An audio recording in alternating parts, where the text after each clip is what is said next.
I mean, I think it's clearly done because of the kind of inconvenience of the number of people who are having to self-isolate and not from a scientific basis. One of the few studies that's looked specifically at Omicron and infectiousness have found that actually the peak is between 3 and 7 days. So 5 days is kind of bang in the middle of that. So it's not clear, firstly, whether actually most people are still going to be infectious at 5 days, so it's not going to make that much difference to the inconvenience. And secondly, whether it means that a lot more people who are potentially infectious will be out back at work too early. But if you are testing negative, which is what the government says you need to be on days 5 and 6, if you're negative, does that mean that you are not contagious?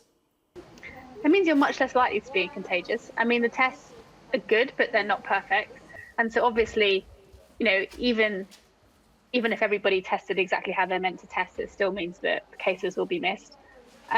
Certainly, I hope that they have changed the guidance so that you now do both throat and nose, because that gives you a better result.